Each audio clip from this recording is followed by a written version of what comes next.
আর ঘাটাল থেকেই তো প্রার্থী হচ্ছেন মোটামুটি ঠিক হয়ে গেছে সাংসদ দেব। দীপক অধিকারী এখন থেকেই কাজ শুরু করে দিলেন। দুই অনাথ নাবালক নাবালিকাকে 50,000 টাকা করে ফিক্সড ডিপোজিট করে দিলেন, কাজ শুরু করে দিলেন। এখন থেকেই দেবের কাজ শুরু। দেখুন।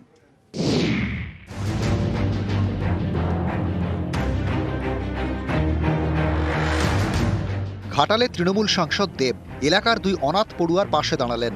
1 লক্ষ টাকার আর্থিক সাহায্য।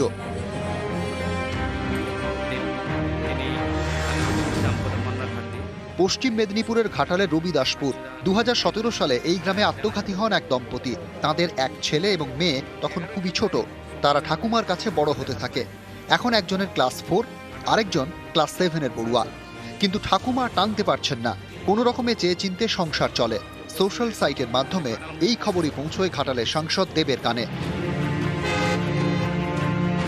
তিনি উদ্যোগ নেন, ভাই বোনের নামে 50,000 টাকা করে এফডি করে দেওয়ার ব্যবস্থা করেন। সেই এফডি সার্টিফিকেট বুধবার তুলে দেওয়া হয় দুই পড়ুয়া ঠাকুমার হাতে।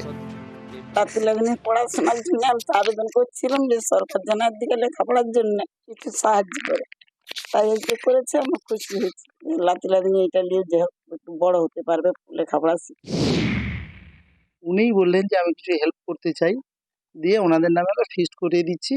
পড়াশোনা যেটা এসডিও সাহেব বললেন আমরা চেষ্টা করেছি, কথাবার্তা হয়েছে, ওনার ঠাকুর এরা রাজি হলে আমরা এটা করে দেবো। উনি সংসদ প্রতিনিধি হিসেবে রামবাবুকে পাঠিয়েছেন আজকে। তাদেরকে 50,000 টাকা করে একটি অনুদান দেওয়া হচ্ছে ওনার উদ্যোগে, এবং আরেকটি প্রস্তাব দেওয়া হচ্ছে সংসদ প্রতিনিধির উদ্যোগে যে তমলুকে একটি নিমতলিতে একটি আবাসিক বিদ্যালয় আছে, সেখানে থেকে যদি এরা পড়াশোনা করে তাদের উজ্জ্বল ভবিষ্যৎ হবে। ধন্যবাদ জানাচ্ছি মাননীয় সাংসদ মহাশয়কে, দেববাবুকে।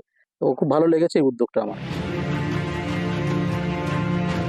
সম্প্রতি দেবকে নিয়ে বারবার জল্পনা তৈরি হয়। প্রথমে তিনি বুঝিয়ে দেন এবার লোকসভা ভোটে আর তাঁর দাঁড়ানোর ইচ্ছে নেই। 3টি সরকারি পদ থেকে ইস্তফাও দিয়ে দেন। শেষমেশ গত শনিবার মমতা এবং অভিষেকের সঙ্গে দেবের আলাদা আলাদা বৈঠক হয়। তারপর রবিবার দেব জানিয়ে দেন 24-এ লোকসভা ভোটে লড়লে একমাত্র ঘাটালেই তিনি প্রার্থী হতে চান।